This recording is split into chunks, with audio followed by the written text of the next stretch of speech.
Efésios, capítulo 1.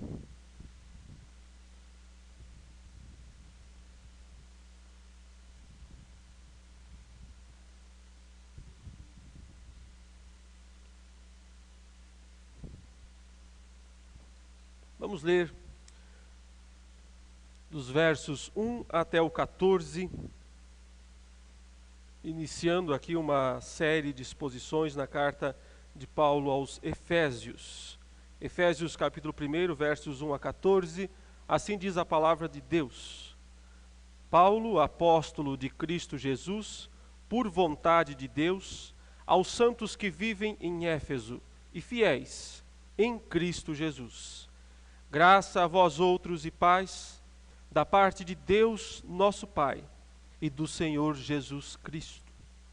Bendito o Deus e Pai de nosso Senhor Jesus Cristo, que nos tem abençoado com toda a sorte de bênção espiritual nas regiões celestiais em Cristo, assim como nos escolheu nele, antes da fundação do mundo, para sermos santos e irrepreensíveis perante ele, e em amor nos predestinou para ele, para a adoção de filhos, por meio de Jesus Cristo, segundo o beneplácito de sua vontade, para louvor da glória de sua graça, que ele nos concedeu gratuitamente no amado, no qual temos a redenção, pelo seu sangue, a remissão dos pecados, segundo a riqueza da sua graça, que Deus derramou abundantemente sobre nós, em toda a sabedoria e prudência, desvendando-nos o mistério da sua vontade,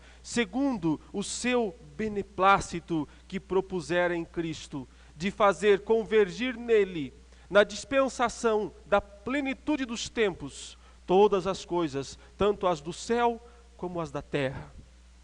Nele digo, no qual fomos também feitos herança, predestinados segundo o propósito daquele que faz todas as coisas conforme o conselho da sua vontade, a fim de sermos, para louvor da sua glória, nós, os que de antemão esperamos em Cristo, em quem também vós, depois que ouvistes a palavra da verdade, o evangelho da vossa salvação, tendo nele também crido, fostes selados com o Santo Espírito da promessa, o qual é o penhor da nossa herança, até ao resgate da sua propriedade, em louvor da sua glória.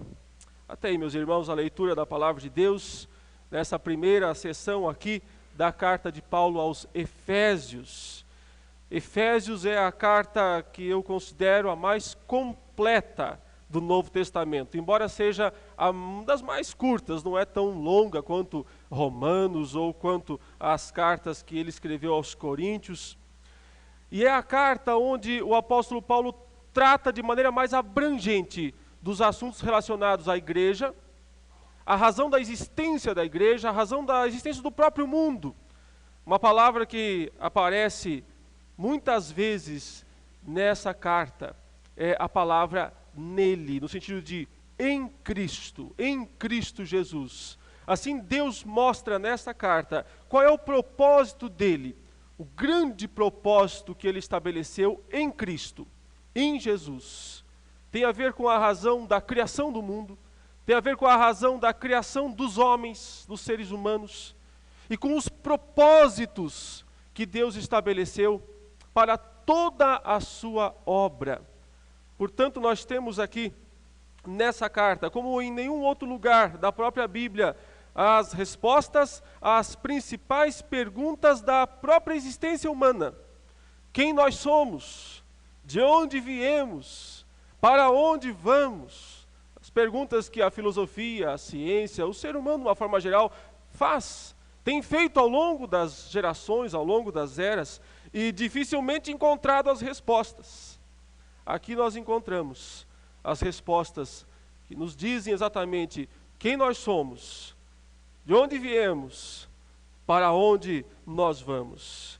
Portanto, essa carta é a carta paulina em que os propósitos divinos para o mundo e especialmente para a igreja, ficam mais claros.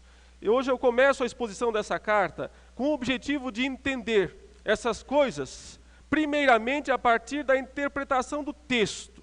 Então o objetivo é entender nos versículos em si, nas palavras, nas construções gramaticais que o apóstolo Paulo fez aqui ao escrever essa carta com tantos detalhes, entender originalmente o significado dessas expressões, mas também entender de uma forma mais global, teologicamente, à luz do restante da Bíblia, o que cada uma dessas declarações aqui significam. E por fim, e não menos importante, também entender o que isso significa na prática.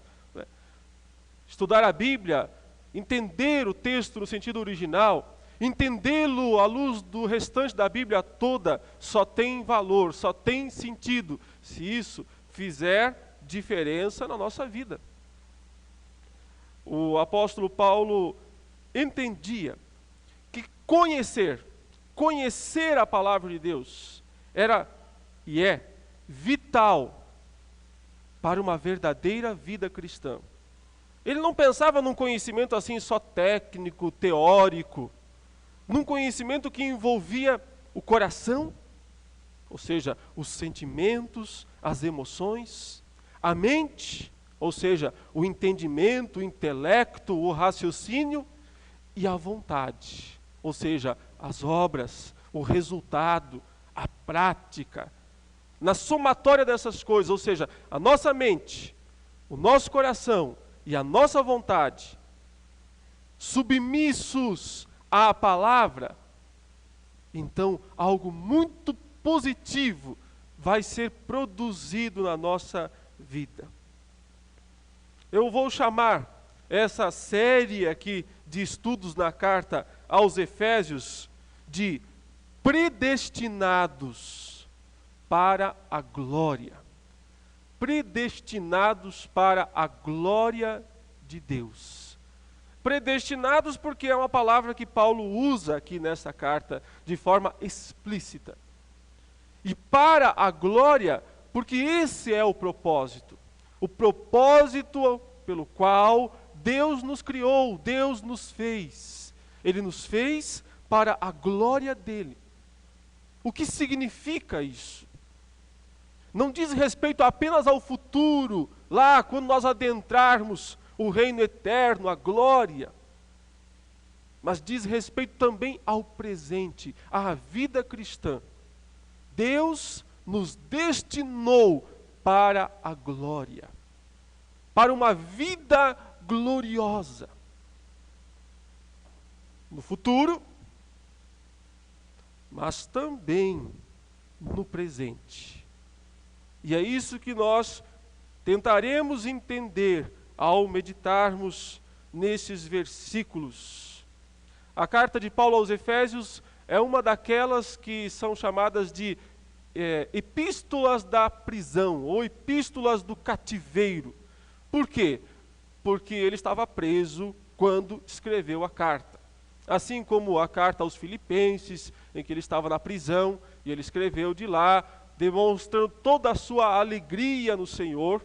Também a carta aos Efésios foi escrita da prisão, provavelmente da prisão romana, em que ele se achava num período da sua vida. E lá dentro da prisão, onde ele ficou alguns anos, nessa prisão, pelo menos 2 anos, ele pôde meditar na grandeza do plano de Deus, na grandeza do projeto de Deus. Talvez na correria diária de Paulo como missionário, plantando igreja aqui, plantando igreja lá, viajando de cidade em cidade, talvez dessa forma ele não tivesse tanto tempo de pensar no todo, de pensar na grandeza do plano de Deus. Mas quando ele foi preso e ficou um bom tempo lá, sem poder fazer outra coisa, sem poder andar, sem poder se locomover, sem poder fazer aquilo que ele sempre fazia, que era pregar o evangelho de cidade em cidade, quer dizer, preso, ele pôde então pensar mais na grandeza do plano de Deus, dos propósitos de Deus. Por isso que essa carta revela tanto isso, a grandiosidade dos propósitos, dos planos de Deus. E esse texto que nós lemos nesta manhã é um dos grandes tesouros do Novo Testamento, um dos grandes tesouros que Deus deixou para a sua igreja. Um texto, meus irmãos, que muitos temem, que muitos, quando leem essa passagem, se sentem desconfortáveis. Um certo desconforto é natural gerar em qualquer um, por causa das palavras usadas: predestinados, eleitos. Essas palavras, há séculos, geram desconforto em muitos ouvintes. Estou falando de ouvintes cristãos, crentes, que quando leem essa passagem se sentem assim, como que vou dizer, desconfortáveis, e ficam pensando: mas será mesmo? Será que é verdade? Será que Deus escolheu pessoas antes da fundação do mundo para serem salvas? Será que Ele predestinou algumas, mas não predestinou outras? Um texto que gera um desconforto em muitas pessoas. Eu posso dizer que muitos não querem acreditar nas palavras que estão aqui registradas. Pensam talvez que essas palavras possam diminuir a justiça de Deus. Perguntam: mas é justo? Será que é justo que Deus tenha escolhido alguns e não escolhido outros? Será que é justo? Mas deixa eu falar algo muito sério com relação a esta passagem. Sim, ela fala com todas as letras que Deus escolheu alguns, que Deus predestinou alguns. Mas ao invés de nós lermos isso e ficarmos pensando: será que é justo? Devíamos pensar assim: quão grandioso é esse Deus? Quão glorioso é esse Deus? Porque o propósito dessa passagem é justamente produzir isso em nós. Sabe, mais ou menos aquele sentimento que teve Moisés, quando pela primeira vez contemplou algo da glória de Deus, lá naquela sarça, que ardia, o texto diz, porém não se consumia. E então Moisés se aproxima, temeroso, e Deus diz: tira as sandálias dos seus pés. Moisés nem sequer queria muito olhar para aquela sarça que ardia. No entanto, ele não podia ir embora. Ele precisava entender, ele precisava compreender, ele precisava conhecer aquele Deus incompreensível sob muitos aspectos, glorioso demais para ser compreendido, para ser entendido. Mas ele devia admirá-lo, ele devia adorá-lo. Talvez nós nunca iremos compreender plenamente o que está registrado aqui nesse texto. Mas não podemos deixar de fazer uma coisa: adorar a Deus, glorificá-lo por sua grandeza, por seu poder, por seus gloriosos propósitos. Aqui aprendemos, meus irmãos, que o Deus que se revela nas Escrituras é um Deus glorioso. Não é um Deus pequeno, não é um Deus limitado, não é um Deus manipulável, que nós mesmos podemos manipulá-lo de alguma maneira. É um Deus glorioso, grandioso, soberano. Mas aprendemos também que a vida que Ele predestinou para nós é também uma vida gloriosa. A vida que Ele predestinou para nós é também uma vida gloriosa, como Ele próprio é. Há 4 ensinamentos sobre predestinação. que aparecem nesta passagem. Esses 4 ensinamentos eu quero meditar com os irmãos nesta manhã. O primeiro ensinamento que essa passagem descreve é que tudo isso, predestinação, escolha, eleição da parte de Deus, tem a ver com a Trindade como um todo. A Trindade como um todo. Mas mais especificamente com a segunda pessoa da Trindade, Jesus Cristo. Veja que no versículo 3 Paulo diz assim: bendito o Deus e Pai. Ele faz aqui uma menção ao Pai, a primeira pessoa da Trindade, e diz que esse Pai, que nos tem abençoado em Jesus, com toda a sorte, todo tipo de bênção espiritual nas regiões celestiais em Cristo, esse Pai nos escolheu. A escolha, tecnicamente, pertence mais à pessoa do Pai. Mas observe que o texto diz que esse Pai nos escolheu no Filho, em Cristo. Cristo é o mediador da escolha divina. Deus nos escolhe em Cristo, e então esse Cristo, que é chamado aqui de o amado, no versículo 6, o amado de Deus, vem e realiza a redenção por aqueles que foram escolhidos. Por isso, os versículos aí do meio do texto fazem menção à pessoa do Filho. E terminam, a partir do versículo 13, mencionando a pessoa do Espírito Santo. Quando diz assim, que esse Espírito Santo veio selar aqueles que creram na palavra da verdade. Portanto, a eleição, a escolha divina é uma obra da Trindade.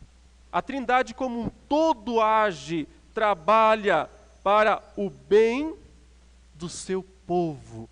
Que privilégio supremo é esse? Compreender que a Trindade, o Pai, o Filho e o Espírito Santo, agem desde antes da fundação do mundo, planejando, executando e concluindo a obra da salvação individual de cada crente. A Trindade atua para a salvação da igreja. Mas como eu disse, tem a ver com a Trindade inteira, mas mais especificamente com a pessoa do Filho, com a pessoa de Cristo. Porque essa é a passagem, os versículos 3 ao 14, provavelmente de toda a Bíblia, onde mais se faz menção da pessoa de Jesus Cristo. São pelo menos 12 menções diretas, através das palavras nele, em Cristo, através de Cristo, em Jesus. Se você observar, praticamente não passa um único versículo sem que tenha pelo menos alguma informação ou alguma relação com a pessoa de Jesus. Então nós precisamos entender que lá antes da fundação do mundo, antes de Deus criar o mundo, a Trindade, vamos ilustrar da seguinte maneira: a Trindade estava reunida. Vamos ilustrar da seguinte maneira, isso é só uma ilustração. A Trindade estava reunida, o Pai, o Filho e o Espírito Santo, planejando o futuro, planejando a obra que iriam fazer, a criação do mundo, a criação do ser humano, os propósitos. Observe que o nosso Deus não é um Deus de improvisos, não é um Deus de malabarismos, é um Deus de projetos, um Deus de planos.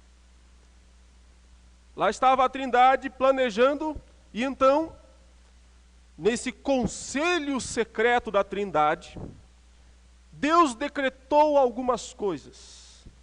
Primeiro, ele decretou criar o mundo, criar a terra, criar os seres humanos, fazer o homem à sua imagem e semelhança.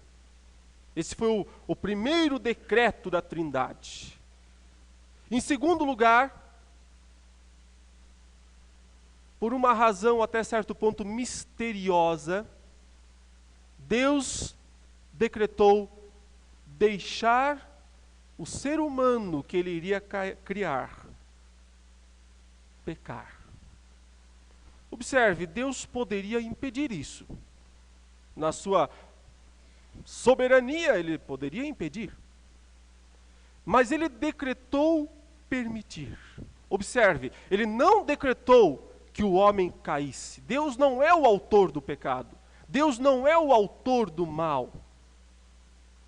Mas Deus decretou que o ser humano pudesse fazer uso da sua liberdade, aquilo que a gente chama de livre-arbítrio. Característica que apenas Adão e Eva possuíam, livre-arbítrio, que é a capacidade de escolher ao contrário à sua natureza.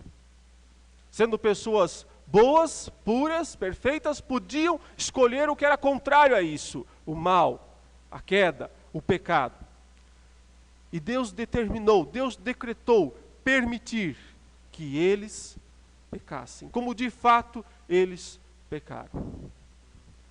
Então Deus decretou em terceiro lugar, e aqui eu estou seguindo mais ou menos aquilo que a nossa confissão de fé, a confissão de fé de Westminster estabelece.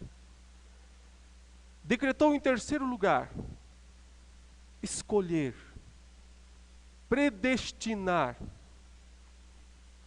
um povo de toda essa humanidade que cairia, que pecaria, que se tornaria corrupta. Ele decretou escolher um povo dessa humanidade, predestinou esse povo em Jesus Cristo, na segunda pessoa que já estava predestinada para encarnar-se, e nascer, e viver, e morrer pelos pecados. Então ele decidiu escolher um povo em Cristo. Por isso que a expressão diz assim, verso 4, assim como nos escolheu nele. Deus não nos escolheu por nós mesmos, individualmente apenas. Sim, somos indivíduos, mas indivíduos escolhidos nele, em Jesus Cristo. Nos escolheu nele, antes da fundação do mundo. Depois, o versículo 5 diz, nos predestinou para ele, para a adoção de filhos, por meio de Jesus Cristo. Por meio de Jesus Cristo. Portanto, a participação da segunda pessoa da Trindade é essencial nessa questão da escolha de Deus, da predestinação. Porque nós fomos escolhidos em Cristo e para Cristo.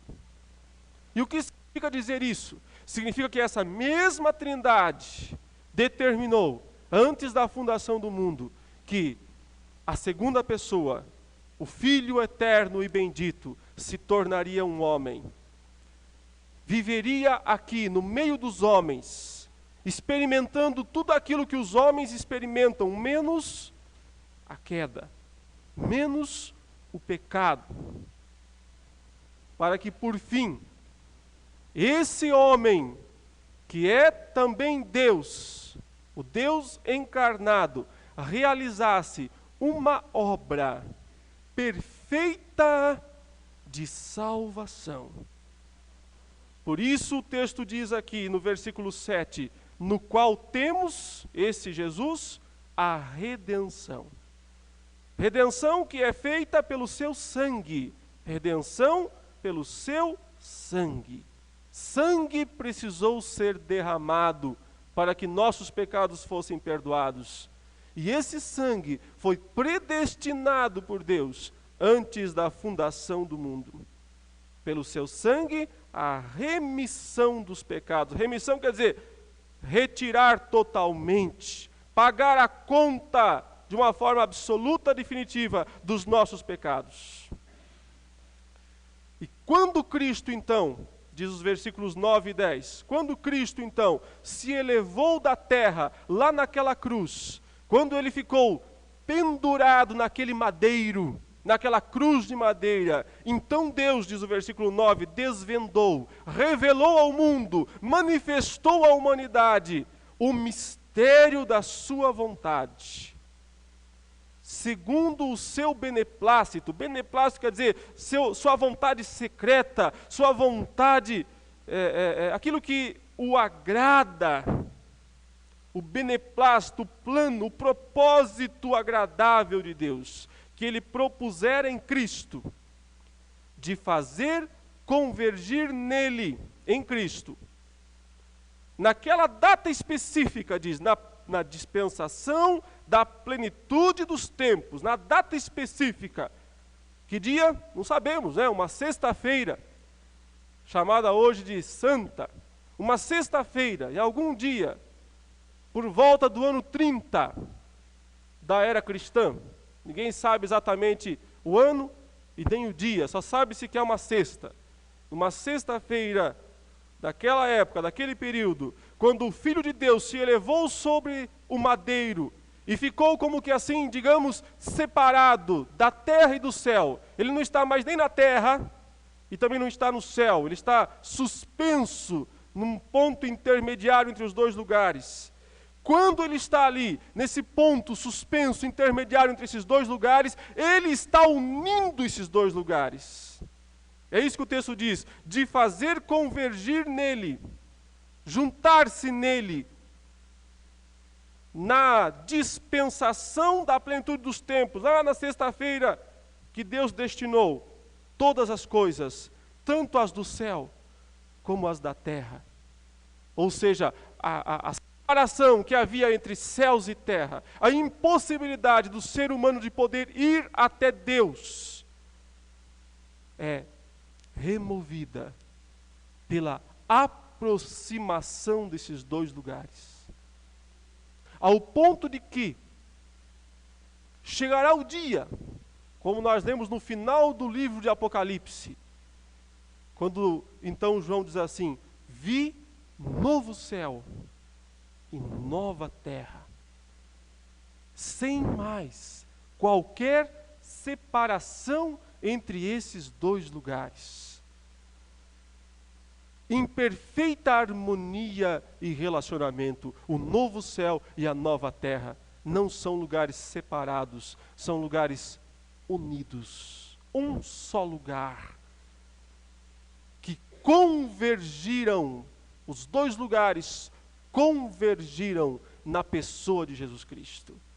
Aqui Deus revelou a glória do seu propósito eterno, a glória dos seus planos perfeitos. Ele quer que nós nos admiremos disso. Mas para que esse plano seja de fato perfeito, pessoas têm que ser salvas. Já imaginou Jesus Cristo fazer tudo isso, morrer na cruz, unir os céus e a terra, e ninguém, no final, ser beneficiado disso, ninguém ser salvo? Então, para garantir, para ter certeza absoluta de que seriam salvos, Deus predestinou indivíduos, pessoas, destinou pessoas para que se tornassem salvos. Por isso, o segundo ensinamento dessa passagem é que Deus escolheu homens e mulheres, pessoas que não mereciam nada disso, mas Ele as escolheu para serem salvas em Cristo. É isso que a passagem diz aí, veja no versículo 4 outra vez: nos escolheu nele antes da fundação do mundo para sermos santos. Escolheu para sermos santos e irrepreensíveis. Escolheu para sermos irrepreensíveis perante Ele. Essas duas palavras, santos, sem pecados. Irrepreensíveis, sem repreensão, sem reprimenda, sem censura. É óbvio que isso não é o nosso estado atual. Nós não somos perfeitamente santos, somos pecadores. Nós não somos irrepreensíveis. Merecemos muitas vezes na vida sermos repreendidos pelos nossos erros. Mas Deus nos predestinou para que sejamos isso. E seremos lá na glória eterna. Mas temos que começar a ser agora também. predestinados para serem santos, predestinados para serem irrepreensíveis. E o versículo 5 diz algo ainda mais extraordinário, ainda mais admirável sobre todos os aspectos, porque diz assim: nos predestinou para Ele, para a adoção de filhos. Quis nos incluir na sua família. Que família? O que é a família de Deus? Pai, Filho, Espírito Santo. Esse é o núcleo mais básico que existe da palavra família.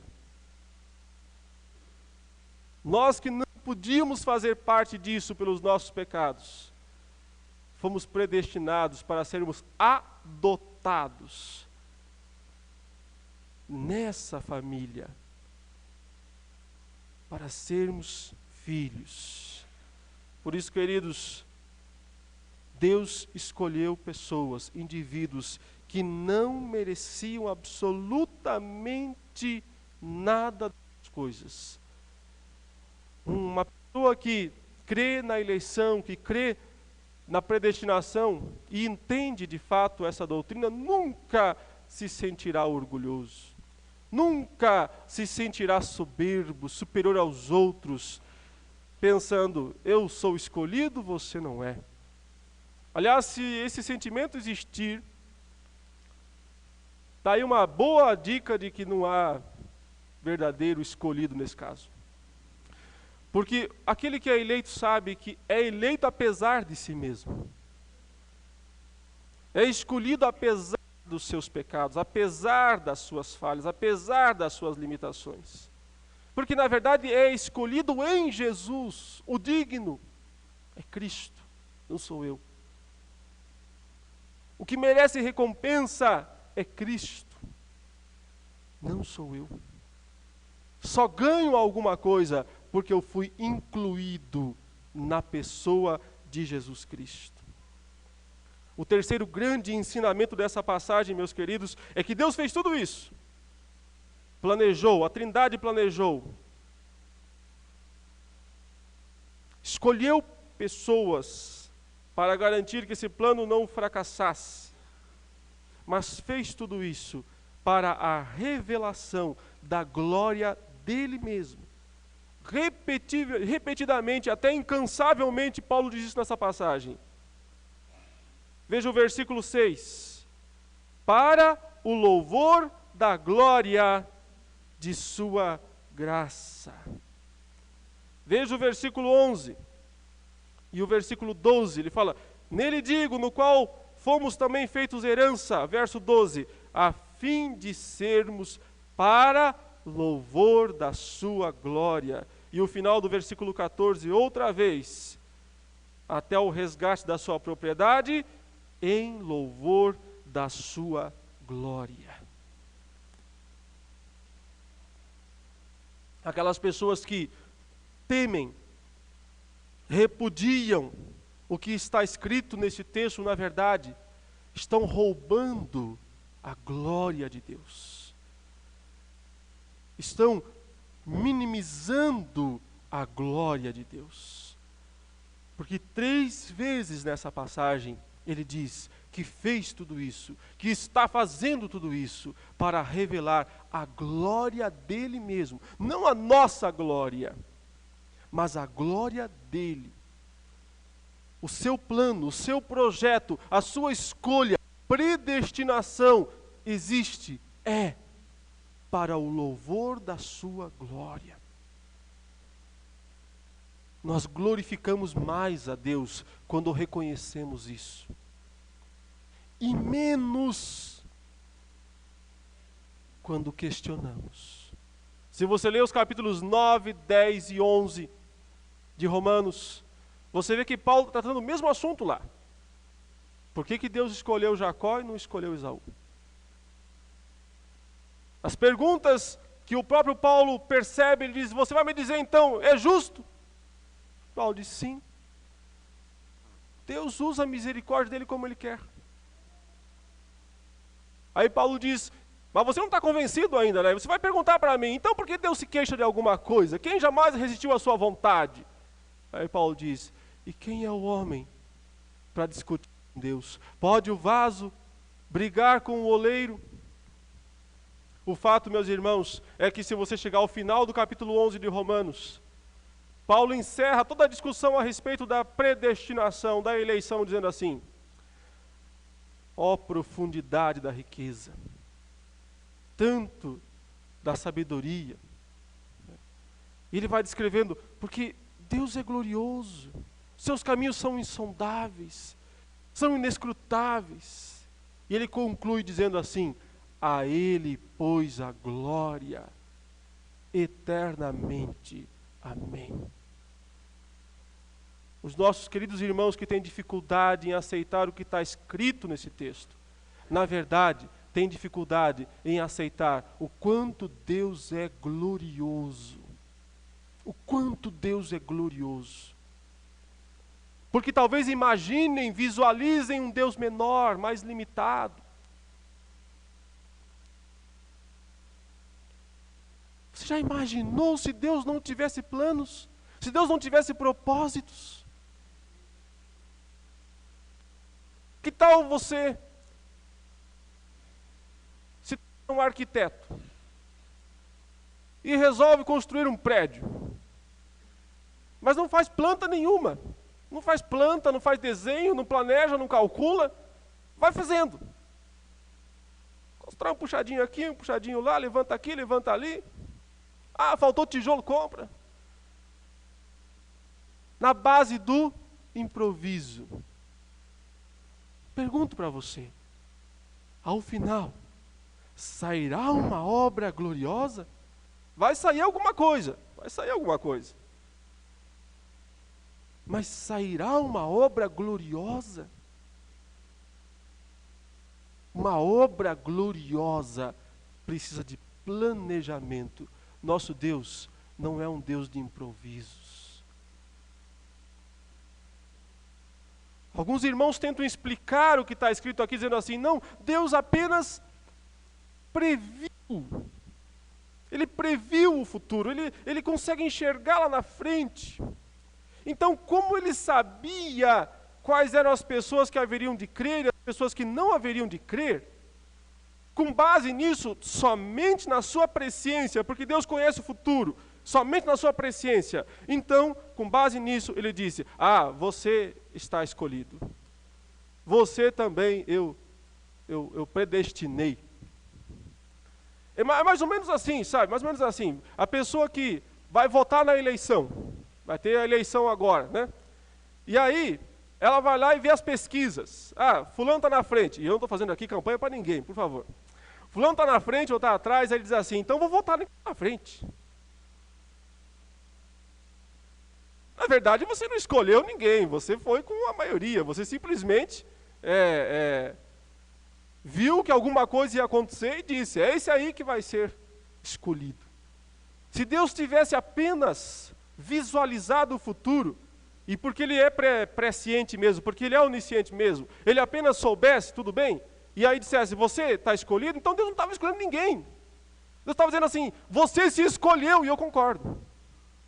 Só isso. É uma mera constatação, mas não, esses termos usados aqui seriam totalmente impróprios então. Esses termos usados aqui, predestinou, escolheu para a sua glória, esses termos aqui tinham que ser riscados da palavra de Deus. Mas veja até onde vai essa indisposição em deixar Deus ser Deus. Eu vou chamar dessa maneira. Veja até onde vai a indisposição em deixar Deus ser Deus. Que então um grupo foi mais longe ainda. Um grupo foi mais longe do que isso. Porque aqueles que dizem que Deus apenas previu o futuro, são chamados geralmente de arminianos. São nossos irmãos em Cristo. Vamos para o céu, para o mesmo lugar. Mas eles têm dificuldade com a glória de Deus. Eles têm dificuldade em ver a glória de Deus. Verão depois. Talvez se admirarão ainda mais. Mas veja onde foi a indisposição com a glória de Deus num outro grupo. que sai desse entendimento arminiano, certo? E que vai dizer assim: não, Deus nem sequer conhece o futuro.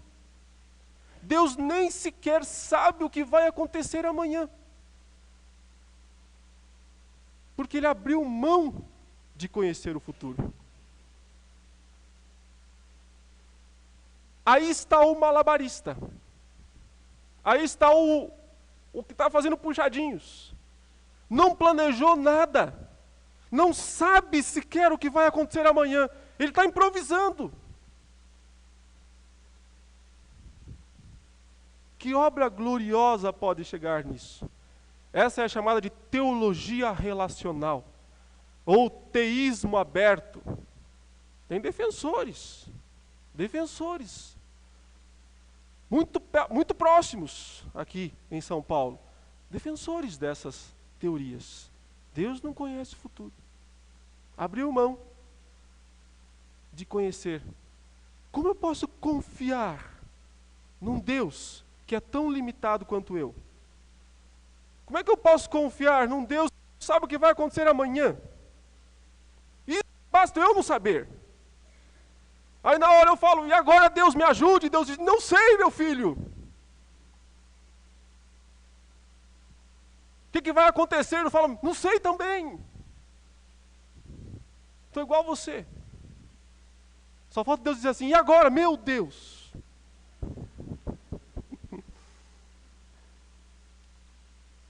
Não tem jeito. Não dá para crer, não dá para confiar em alguém que não tem as coisas sob o seu controle. Se Deus não tem as coisas sob o seu controle, se Ele não está aqui pilotando, se Ele não tem as rédeas do mundo e do destino nas suas mãos, quem tem? O diabo? O acaso?